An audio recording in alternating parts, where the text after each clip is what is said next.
apresentar. Meu nome é Júlia Oliva, eu sou formada em direção teatral pela UFOP, a Universidade Federal de Ouro Preto. Atualmente eu estou estudando licenciatura em artes cênicas e a minha área de pesquisa é a palhaçaria, mulheres palhaças, mulheres artistas, caracterização também. E eu estou no Ninféias, nesse projeto, que é da UFOP, desde 2018. Eu faço parte do Ninféias nas escolas, que é esse projeto que a gente vai falar hoje. E participei também da produção da Semana Afrofeminista e gerencio as redes sociais do Ninféias também. É isto. Bom, eu sou a Carol Moraes, também faço artes cênicas licenciatura desde 2017 pela UFOP. Eu entrei no Ninféias assim que eu entrei no curso, na verdade, já estava pesquisando um pouco de feminismo na minha cidade, com um coletivo que a gente fundou lá, que chama Rosa Não Cala, que inclusive tem gente assistindo aqui, né, Letícia? E aí, quando eu cheguei na universidade, eu queria dar continuidade, procurei o núcleo e já entrei. Dentro do Ninféias, o que eu tenho pesquisado é performance prática, que trata do adoecimento feminino, né? Eu pesquiso como que o machismo influencia na psique de mulheres, e teóricas também que eu pesquiso a masculinidade tóxica e a violência no espaço escolar. E aí, dentro dessa pesquisa minha de masculinidade tóxica, eu comecei a atuar nas escolas junto com a Júlia, com uma companheira nossa que não está mais no Ninféias, mas que esteve junto com a gente, a Carol Reis. E o nosso primeiro trabalho começou lá na Escola Estadual José Leandro, que fica no distrito de Santa Rita, de Ouro Preto. É um distrito com um contexto bem específico, assim, são 30 quilômetros de Ouro Preto, então é uma outra dinâmica, assim, de escola mesmo, de espaço escolar. É um distrito rural, então tem as suas questões bem específicas lá. E em 2018, eu e a Nina, que é nossa orientadora do Ninféia, fomos fazer uma participação lá numa palestra sobre masculinidade tóxica com o pessoal do 8º ano lá. Acho que eram 3 oitavos anos, e a gente fez essa palestra a partir de um evento que a gente fez junto com a coletiva de diversidade de Ouro Preto, que foi a Queer Lombos. Aí, dentro da Queer Lombos, a gente foi solicitada para estar indo em Santa Rita e conversar com esses estudantes, porque estava tendo muita violência de gênero na escola. E aí, quando a gente chegou lá, a gente percebeu que os estudantes do 8º ano e alguns de outras séries que participaram gostavam muito de dialogar, de conversar sobre a masculinidade tóxica, de entender o próprio processo também de construção de identidade de gênero, né? Aí, eu, como amei o distrito, acabei continuando lá meus estágios. Em 2019, quando a gente aprovou o projeto Ninféias Gênero nas Escolas pela ProEx, a gente resolveu continuar lá também, numa outra escola que a Júlia vai falar daqui a pouco. Lá em Santa Rita, no começo trabalhamos eu e a Carol Reis, depois que a Júlia entrou a trabalhar com a gente. Aí, de início, a gente percebeu que era importante falar com o ensino médio, tanto porque eles já estavam saindo, né, da escola, é uma passagem mais rápida, e tanto porque era um diálogo mais direto, né? A gente conversava com os estudantes do ensino médio como se a gente estivesse conversando aqui, eu e a Júlia, assim.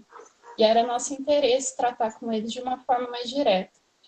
Aí a gente sempre se inspirou nas práticas pedagógicas feministas de alguns teóricos, algumas outras pessoas que já estão fazendo isso nas escolas. E a gente levou para lá o livro Cool Kit, que é um livro que reúne práticas contra a violência de gênero, né? Foi feito por professores, estudantes lá de Portugal. E o primeiro jogo que a gente levou lá para Santa Rita foi o jogo da bola. É um jogo que tende a demonstrar os estereótipos de gênero mesmo. Então, como que funciona? A gente tem uma bola na mão e a gente joga para o estudante, como era mais de uma oficineira, né? Era eu e a Carol, eu ficava anotando na lousa e a Carol ia e jogava. E aí a gente joga a bola para o estudante e ele tem que responder rapidamente a primeira coisa que vem na cabeça dele sobre mulher mulher gosta e homem gosta. E aí, quando a gente faz isso muito rapidamente, aparecem os maiores preconceitos, assim, mulher é... Minha mãe é muito puxa-saco, né, mãe? Mulher Mulher é delicada, feminina. interesseira. Isso, mulher é interesseira, mulher é prostituta, mulher é delicada, e homem é traficante, garanhão, entre outras, né? Forte. Aí quando você vai perguntar, por exemplo, do que mulher gosta? Ah, mulher gosta de bolsa, sapato, dinheiro. E homem? Homem gosta de droga, de mulher, de sexo, de putaria. E aí quando a gente estava fazendo esse jogo lá, veio assim na minha cabeça. E aí quando a gente estava jogando, eu falei para eles, viu, mas tudo isso que vocês colocaram aí sobre mulher, a mãe de vocês é?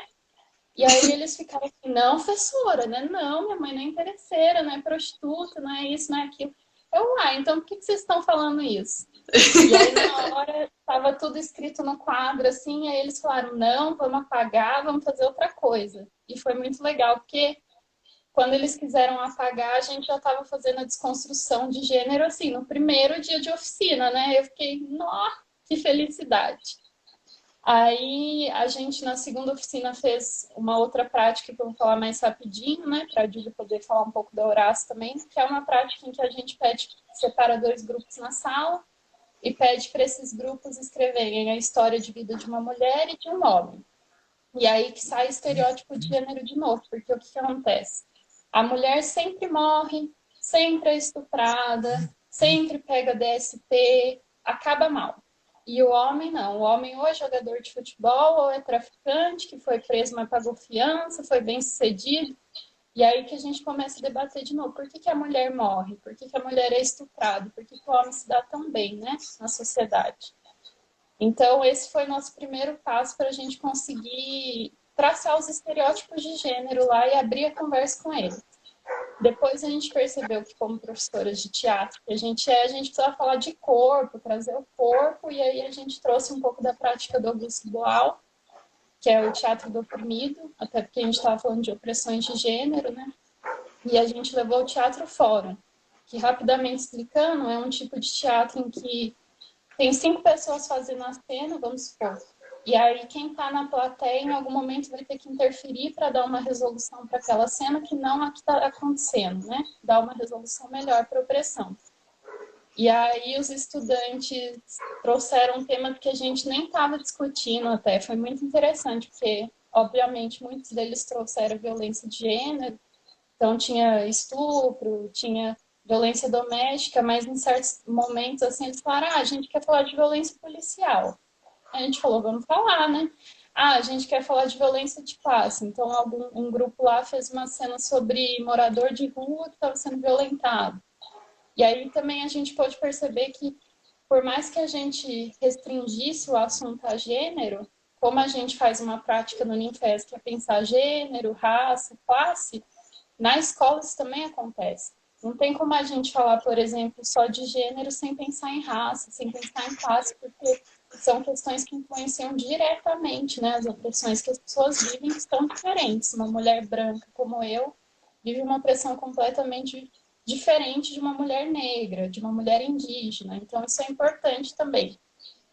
E aí, a última prática que a gente fez lá, que a Júlia já estava, que ela pode falar um pouquinho também, é a gente assistiu o documentário Silêncio dos Homens, tinha acabado de lançar, que é daquele portal Papo de Homem. E aí foi o dia que eu fiquei mais orgulhosa, assim.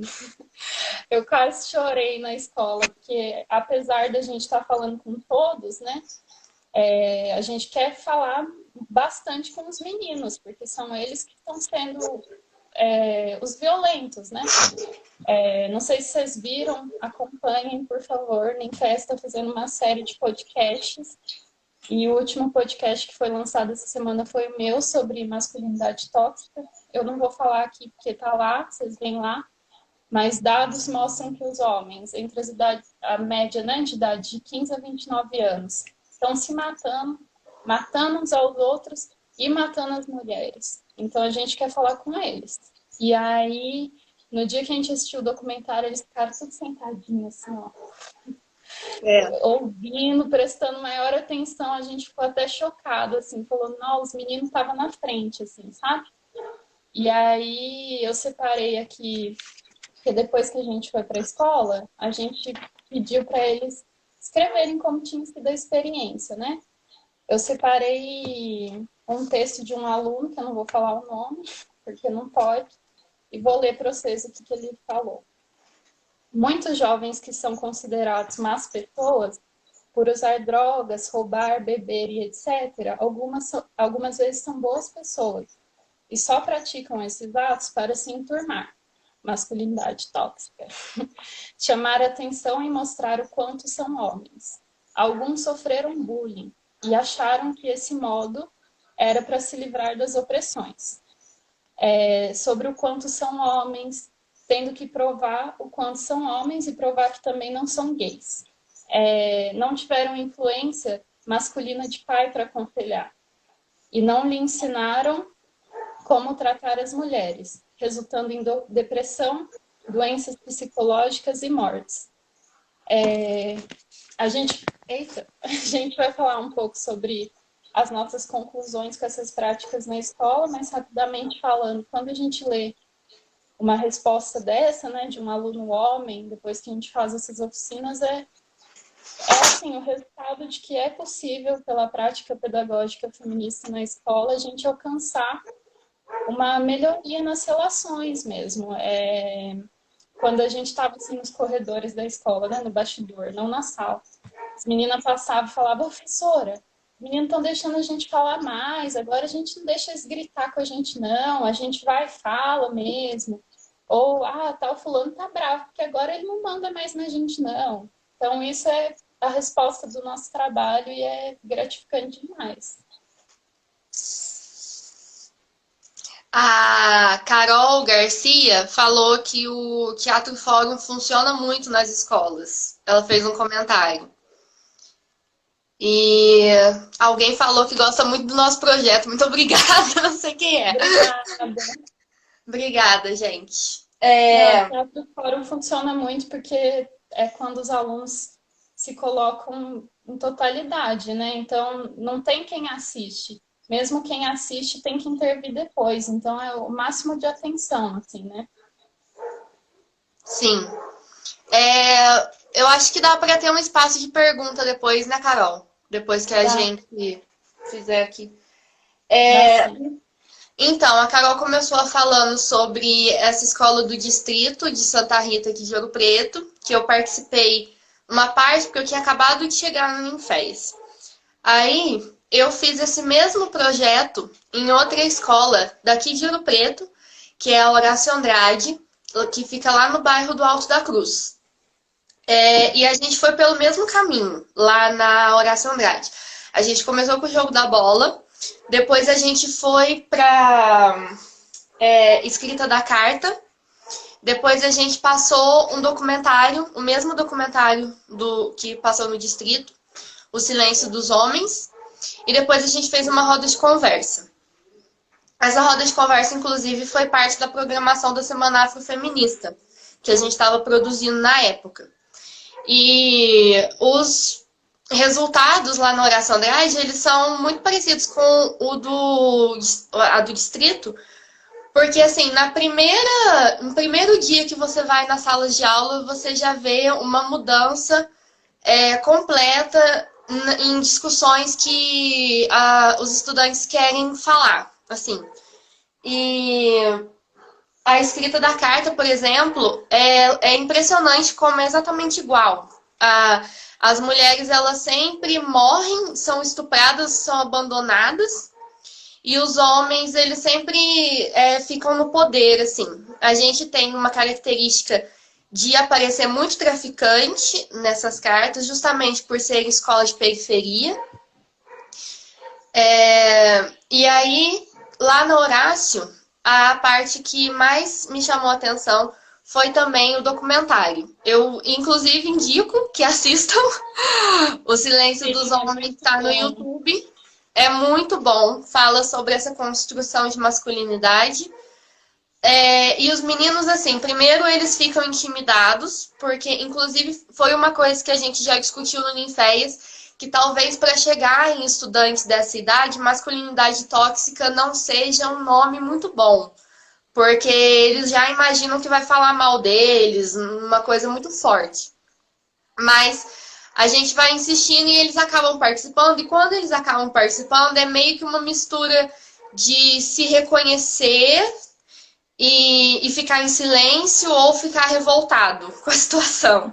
Eu achei que foi assim que aconteceu lá no Horácio. Só que lá no Horácio, na roda de conversa que a gente teve sobre o documentário, a gente teve a ajuda de dois professores, homens, que foi ótima, porque eles relataram coisas que eles já fizeram e tudo mais. E é muito bom, assim. É... Quer falar uma coisa, Carol? Você falou um pouco do Horácio, só queria falar que lá em Santa Rita foi muito legal o processo da gente ir chegando mesmo na escola, porque a gente chegou através da Quirlombos em um dia só, né? E depois teve um convite para a gente retornar, e quando a gente retornou, apesar de anteriormente a gente ter feito o nosso espaço lá na aula de artes, né, do professor Giovanni, que é o nosso companheiraço, assim, de militância, a escola recebeu a gente nas aulas de matemática e português, porque as aulas de arte são muito pequenas, né? São 60, 50 minutos. E aí, tomar aula semanalmente do professor de artes também ficaria ruim para ele, né? Por conta do conteúdo. Então, a escola cedeu, a diretora maravilhosa, Valdirene, cedeu para a gente o espaço da aula de português e de matemática, com os professores Xande e Renan.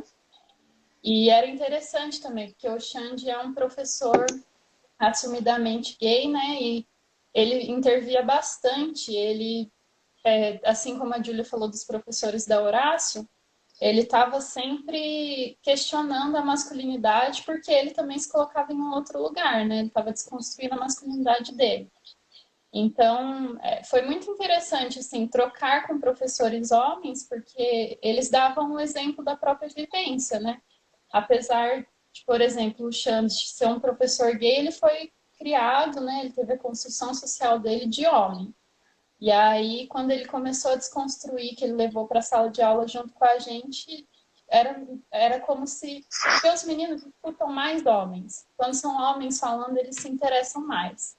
E quando a Uhum. gente tem um aliado homem do nosso lado nesse processo, é muito interessante. Apesar de que, isso que a Dília falou, no começo eles ficam receosos, mas depois eles querem debater com você também, né? E aí eles começam, professora, mas eu faço isso porque meu pai falou que é certo, porque homem tem que fazer isso. Teve uma vez que a gente conversou sobre cor, e eles estavam falando que rosa era de mulher. E aí eu falei, uai, por que rosa é de mulher? Ah, porque meu pai falou. Aí a gente falou, então, mas vamos aprofundar, só porque seu pai falou? Então, é um processo muito pessoal, um processo familiar e um processo escolar que caminha junto e que é interessantíssimo quando a gente está na sala de aula com um professor que potencializa, né? É, e é importante a gente falar por que a gente escolheu esse tema de construção de masculinidade para falar sobre isso nas escolas, porque a gente considera, como a Carol já falou, a escolha do ensino médio é que a gente pode ter uma conversa mais direta com estudantes mais velhos, eles já têm 17, 18 anos, e para o nosso trabalho a gente considera mais fácil dialogar com essa faixa etária. E eles estão saindo da escola, eles vão decidir a profissão deles agora, entre várias questões. E a escolha de discutir principalmente isso com eles é a necessidade de querer falar com os meninos, porque a gente percebe que mesmo que o feminismo ainda seja uma coisa meio assim para a maioria das pessoas, as meninas já estão mais avançadas nessa discussão, principalmente por causa das redes sociais hoje em dia. Eu acho que as redes sociais ajudam muito a disseminar esses pensamentos. E os meninos, a gente vê que tem um distanciamento maior e não tem tanto esse questionamento de, por que que eu ajo assim? Por que que eu acho que ser traficante vai ser o meu poder e eu vou ter mais alguma coisa por causa disso. Por que que eu acho que tratando a minha namorada mal, eu vou ser mais homem? Por que que eu não posso chorar, demonstrar meus sentimentos, demonstrar que eu tô com dor, que eu tô triste, que eu vou ser menos homem? E chegar e a gente. E é muito legal esse trabalho, porque a gente percebe mudança assim. Em uma aula, a gente já volta na outra semana e eles já estão com várias discussões. Então, eu acho que fomenta neles novos pensamentos, sabe? É um projeto que não se estende tanto. Foi uns 2 meses, Carol. Em Santa Rita foi um processo maior, porque começou em 2018 e pegou 2019 também, né? Aham. Mas foi o segundo bimestre de 2019. Foram 2 meses e meio, mais ou menos. É. E eu acho que eles saem com outro pensamento, pelo menos. Porque é uma coisa que eu sempre falava com eles, principalmente quando os meninos mostravam um pouco de resistência em discutir. Porque as meninas não, elas sempre estavam muito abertas. Mas eu sempre falava com eles que eu queria muito que na minha escola, quando eu tinha uns 16, 17 anos, tivesse um projeto desse. Porque se eu tivesse conhecido o feminismo nessa época, eu não teria aceitado relacionamento abusivo, eu não teria me colocado em padrões de beleza nada a ver, que na época eu achava super importante. E eu acho que quanto mais cedo você conhecer esses assuntos, é melhor. E sobre a nossa escolha no ensino médio também tem a ver com no momento que os adolescentes chegam, né, a puberdade ali é o momento que eles mais têm que provar um para o outro que eles são machão, né? Isso. Então tem a sexualidade precoce, que meninas estão engravidando muito cedo. Inclusive na escola de Santa Rita a gente teve casos de gravidez assim precoce, bem precoce mesmo, aluna de 13 anos engravidando. E por isso a gente tem que chegar nesses temas, né? Porque também é uma insegurança, é um conflito para os meninos lidar com isso, que eles estão tarde, ao mesmo tempo eles têm um fechamento emocional de não poder se abrir um para o outro, que se abrir a bichinha, se abrir é muito feminino, então não pode se abrir não. E aí fica aquela angústia sendo alimentada. Ao mesmo tempo tem que se provar. Então, às vezes, é a reprodução de um comportamento automático que, quando eles param para refletir, não que eles mudem radicalmente, né, o que eles estão fazendo, mas eles começam a pensar, vira uma chavinha, assim. Então, antes de falar uma bobiça na sala de aula, eles pensam. Aí, na semana passada, que a Jaque e a Keila fizeram a live, elas falaram bastante sobre prestar atenção no que os alunos estavam falando e chamar atenção, né? A gente fazia muitos também nas aulas. A gente ouvia alguma besteira assim dos estudantes e parava e falava, por que você está falando isso? Por que você acha que é assim, né? E foi um processo importantíssimo, porque eu acho que a juventude quer falar, eu acho que é uma juventude muito oprimida e ao mesmo tempo bombardeada de informação, então o feminismo chega de um jeito bem controverso, bem senso comum, e existe uma curiosidade para saber o que é o feminismo de verdade.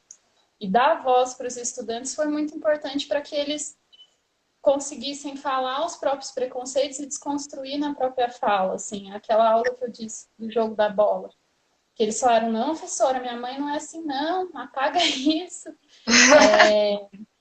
Foi muito legal, porque teve um estudante lá que falou, professora, mas se a mulher enche o saco do homem, ele tem que bater mesmo. Aí eu falei, como assim? Por que tem que bater? E se for sua irmã?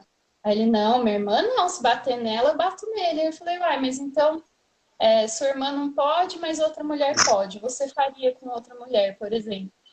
É meio que nesses diálogos do cotidiano também que a gente vai desconstruindo esses preconceitos, né, amiga? E dar um espaço de fala para eles também. Eu acho que o porquê de ter um projeto desse numa escola. Eu acho que é um lugar onde eles podem discutir, expressar coisas que uma aula de português, matemática, geografia, história, às vezes não conseguem dar conta. Lá no Horácio tinha muitas professoras e professores maravilhosos que não consideravam que a aula tinha que ser só o conteúdo sempre. Inclusive, foi por isso que a gente conseguiu trabalhar tão bem lá. Mas mesmo assim é uma escola que tem que seguir um material didático. Então, um projeto que entra assim para discutir outras coisas que às vezes não dá é muito importante pra gente. É, e só o fato da gente entrar, por exemplo, numa aula de matemática e tirar as carteiras do meio da sala e colocar eles em ação ali no meio já desestabiliza de uma forma que eles se colocam em jogo mesmo, né? No É, momento que você tira o estudante da carteira, que ele estava sentado de cabeça baixa com fone de ouvido, ele tem que se colocar. sim. E por mais que no começo é difícil, assim, a gente está falando conquistas, né, de vitórias, mas o ensino médio na escola pública, ele é bastante complicado por causa da precariedade mesmo, né? Muitas das aulas são antes e às vezes são entediantes nem por culpa do professor, nunca, porque não tem estrutura para o professor modificar aquele espaço. Então, quando a gente leva um projeto não formal para dentro da formalidade da escola, isso causa uma curiosidade, isso causa um tumultinho ali com todos os interessados. Tanto que lá em Santa Rita a gente fez o processo primeiro com os oitavos anos, depois com os primeiros, e os alunos das outras salas encontravam a gente no corredor e falavam: quando que vocês vão vir para nós? A gente quer fazer com É. vocês.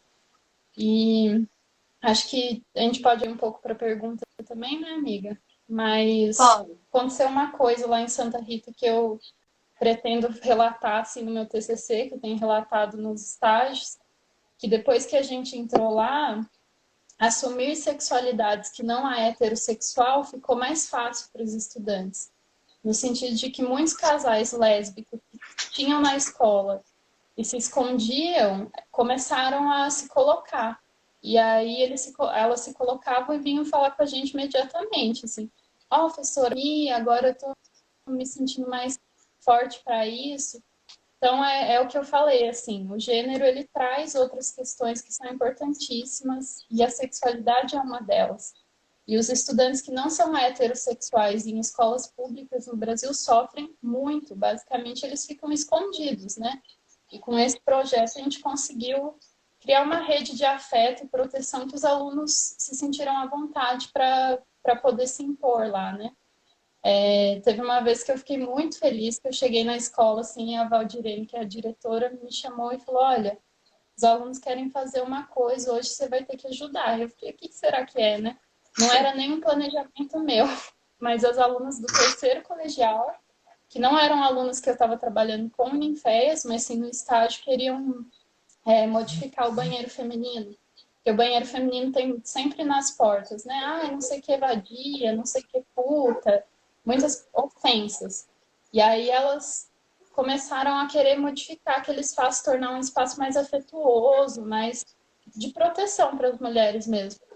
No dia que isso aconteceu espontaneamente, foi que eu percebi assim, o rebuliço que o Ninfés causou na escola. Foi um rebuliço muito positivo, porque foi, foi uma revolução que começou aos pouquinhos, assim, e você via a caminhada desenvolvendo, sabe? sim. Tem uma pergunta da Débora. Você tá vendo aí, Carol? Tô. Como vocês conseguiram incluir o projeto de vocês nas escolas, já que elas têm uma didática obrigatória? Você respondeu? Eu respondo. Pode ser. A gente conseguiu, lá no Horácio, pelo menos, a gente escreve um projeto, né? A gente tem esse projeto escrito, com tudo direitinho, metodologia, objetivo, tananã, tananã. E aí a gente chega na escola para falar com a supervisão ou a direção e apresentar o projeto. Se eles estão interessados em ter a gente na escola e tudo mais. E aí essa supervisão ou direção leva a gente para professoras ou professores que podem ceder aulas para a gente trabalhar com o projeto. Então, por exemplo, uma vez por semana, na aula de história ou na de matemática, a gente não seria a aula da matéria. A gente vai lá e faz. Então, aí um dia foi o jogo da bola, uma aula foi o jogo da bola. Aí na outra semana a gente volta. Na outra e na outra até acabar. Então, por isso, inclusive, que na Horácio foi menos, porque não tinha tantas aulas que eles podiam ceder, então tem essa negociação também com professores. Mas lá no Horácio, assim, as duas professoras, que eram a Maria e a Elisa, elas eram sensacionais. Elas ajudaram muito a gente e acho que isso é essencial também. Você poder ir para uma escola onde você já tem os professores de lá te apoiando, porque também não dá para você fazer um projeto desse numa aula de um professor que não concorda ou que vai ficar como que é a palavra? Não é desmerecendo. É, Provocando, né? é, Alfinetando. A gente já enfim. teve experiências negativas dessas, assim, que a gente foi dar uma oficina numa escola e um professor, né, adulto, que você não espera que se comporte igual uma. Não vou falar igual uma criança para não subestimar a criança, mas enfim. O professor foi e alfinetou a gente ou atrapalhou a oficina. A gente, em Santa Rita mesmo, assim, nesse primeiro contato, né, da palestra que eu e a Nina fizemos, tinha um professor que não parava de falar. E aí a gente pensando, né, a gente está falando que mulheres são interrompidas, que mulheres não têm tanto espaço na sociedade, e quando a gente está aqui tentando falar duas mulheres na frente de uma sala, a sala está escutando e o professor não. Então Aham. não é um processo extremamente fácil também. São temas que geram problemáticas, que geram um caos na escola, né? Porque um aluno conta para o outro, aí um se posiciona, o outro alfineta. É uma coisa que dentro da escola gera esse rebuliço mesmo. Mas, no geral, a gente considera a experiência positiva exatamente por plantar a reflexão, assim, né? A gente não acha que a gente alcançou utopia e a gente conseguiu, nossa, transformar o estudante, mas a gente mudou o pensamento dele sobre o feminismo, por exemplo. E Aham. aí é interessantíssimo você ver os estudantes mesmo chegando até você e perguntando coisa, falando coisa. A Carol Garcia falando aí. Já tive a oportunidade de trabalhar com gênero e sexualidade no PIBID, inclusive com a Carol, e senti muita dificuldade de lidar com alunos que insistiam no discurso machista. É, amiga, a gente pegou umas turmas difíceis juntas, né? Mas eu acho que Uma tem a maior ver também, dificuldade que assim, vocês. Ai, desculpa. eu que imagina, amiga, já que eu trabalhei com você assim, falando, né? São contextos que diferenciam a prática. Porque, por exemplo, na Horácio, na José Leandro, a gente foi muito bem recebida. Inclusive, na José Leandro, a gente foi convidada a estar lá, né?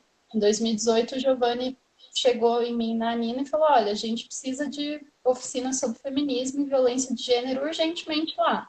Então foi uma escola que abriu completamente para a gente, assim como a Horácio, que não é só a gente que trabalha, a Keila, a Jaque também, mas nas escolas específicas que eu trabalhei com a Carol, né, que está falando na live, era um contexto mais fechado, uma direção que não facilitava tanto o nosso processo, existia muita censura, então é importante que a escola compre também, né, o nosso projeto.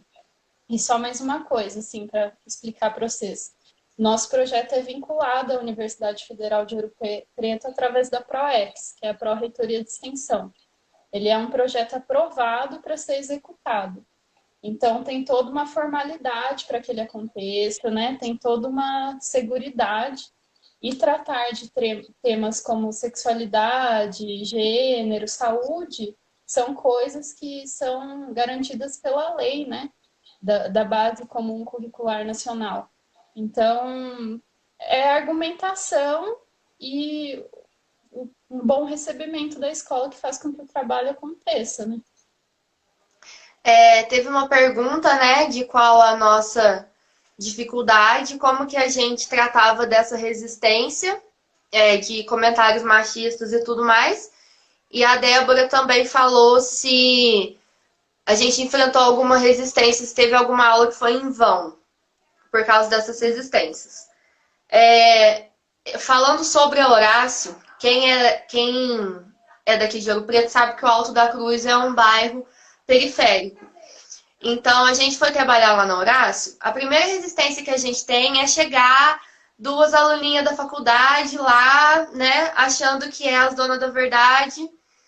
E, e é engraçado, porque como que o machismo é estrutural muito. Num primeiro momento, as meninas olham feio pra gente. Tipo assim, ai, o que essa menina tá fazendo aqui? Já não Roubando a gostei dela. cena. Roubando a cena, menina feia, não sei o que, não sei o que, olha torto. E os caras já olham, os meninos já ficam, que estagiária gatinha e tal. Uhum. Só que aos poucos, e inclusive, acho que nem aos poucos, acho que na Horácio isso aconteceu muito rápido, na verdade. Depois da primeira aula, eu já consegui, eu e a Carol Reis, que estava junto comigo, a gente já conseguiu quebrar o gelo deles conversando. Assim, mostrando que a gente estava no mesmo nível que eles, que a gente não queria impor nada lá. E que a gente estava lá porque a gente considera esse projeto importante, não porque a gente está levando a palavra de Jesus Cristo para ninguém, sabe? Então, se eles concordassem bem, mas se eles tivessem dúvidas, questionamentos, bom também. Lógico que às vezes os meninos irritam a gente um pouco, porque eles fazem de graça. Ainda mais adolescente. Você tem, eu acho que o mais importante é você ir com a cabeça de que você vai estar tratando com adolescente e eles têm a necessidade de ser engraçadinho o tempo todo, de se mostrar o tempo todo. Provar machão, né? Ou bancar o machão e tal. Mas nunca, comigo, na minha experiência, nunca aconteceu de alguém bater de frente comigo e falar que eu tava errado e nada disso. Aconteciam alguns questionamentos, mas que a gente conseguia ir conversando e gerando outras discussões. Acho que o mais difícil nas escolas, no geral, é você conseguir a atenção dos estudantes mesmo, assim, né? No ensino médio, você entra na sala de aula, eles estão tudo com fone de ouvido celular, e aí você tem que gastar 10, 15 minutos para chamar a atenção. É, Então, o fato da gente entrar na sala e empurrar as carteiras já era chamar a atenção. No começo a gente entrava e pedia, né? Vamos empurrar as carteiras e fazer uma roda aqui no meio. Nas outras aulas a gente chegava e já estava tudo para o canto, assim, eles já estavam posicionados.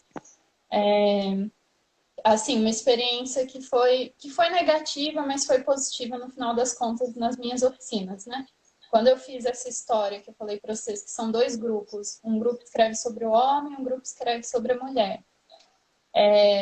Existe muito uma vontade de se provar machão. Então, os homens queriam escrever muito sobre mulheres prostitutas, mulheres que pegavam DST, trabalhavam em zona, porque, nossa, eu sei tudo sobre sexualidade.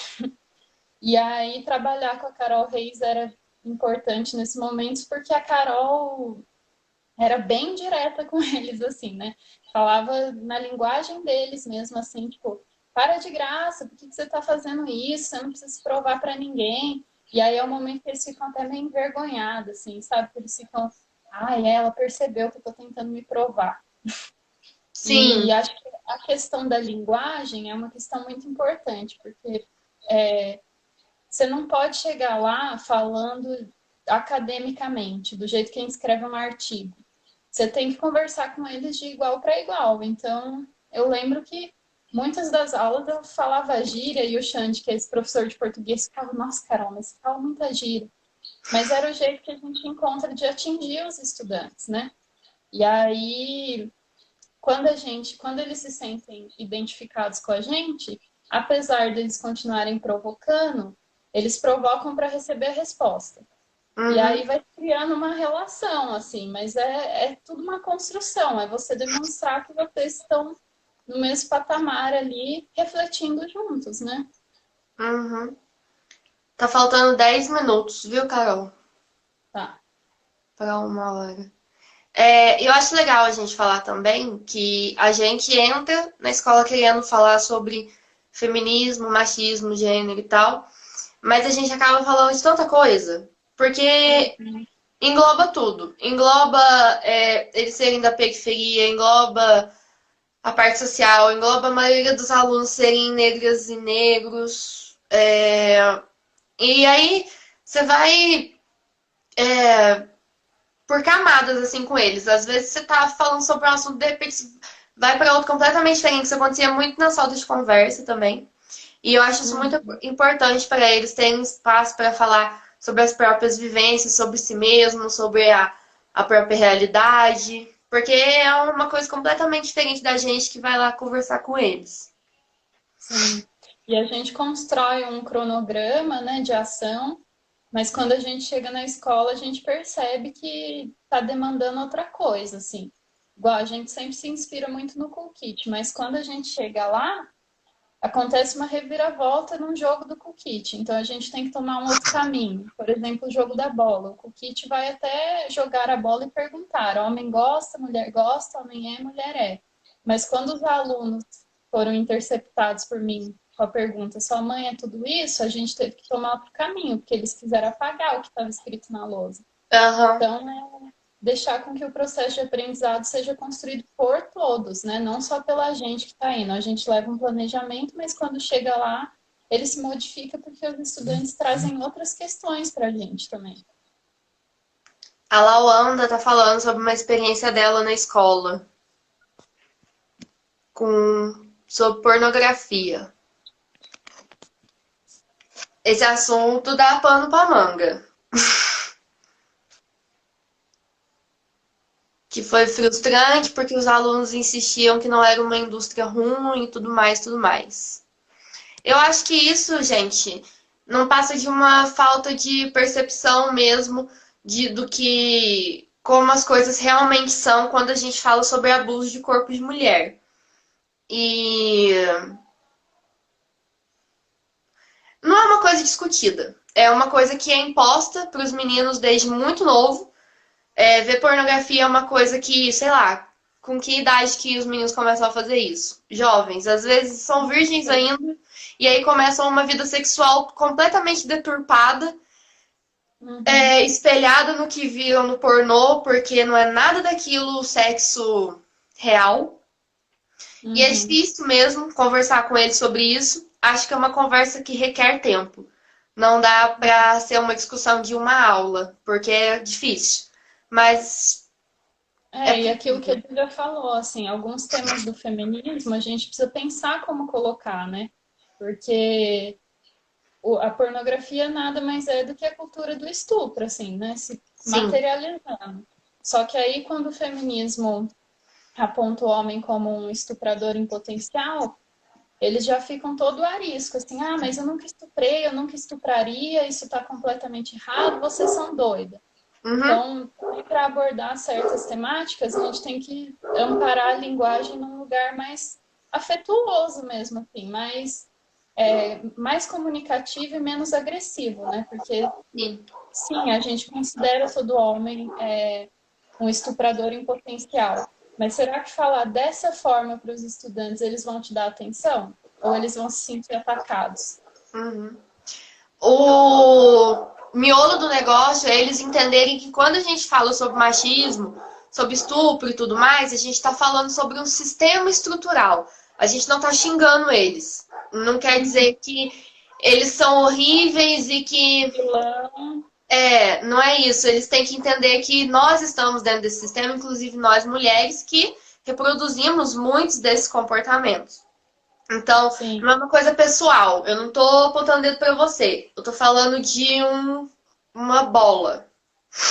Exatamente. E é importante que a gente mostre que todo mundo sofre com esse processo, né? Tanto as meninas quanto os meninos, os homens e as mulheres, porque esse fechamento emocional mesmo da adolescência é uma coisa muito prejudicial para os meninos, enquanto que as meninas dividem tudo, a gente conversa uma com a outra, tem nossas questões, né? E os meninos não, eles se fecham. Então, mostrar que o machismo não é só ruim para as mulheres, é ruim também para os homens e principalmente para eles, né? Carol, acho que a gente pode encerrar. A gente tem que encerrar para poder salvar a live, gente, que é 1 hora de live que dá para salvar. E a gente quer deixar salvo aqui para as pessoas assistirem depois. Então tá bom. É isso. Beijo, gente. Muito obrigada a todo mundo que participou, que deu oi aí, que falou que o nosso trabalho, parabéns pelo nosso trabalho. Muito obrigada mesmo, de verdade, pelo apoio. E a gente vai deixar Obrigada. uma live salva aqui no Stories. Vai ficar aí. E continuem acompanhando a gente vai postar pílula visual, pílula auditiva. Fiquem aí de olho e ouvido em pé. Isso. Podcast do Ninféias toda quarta-feira no Spotify, SoundCloud, no YouTube. E Pílula Feminista e outros conteúdos aqui no Instagram e no Facebook toda semana. Beijo, gente. Obrigada, Beijo. viu? Tchau. Vou encerrar. Ver se eu vou conseguir salvar.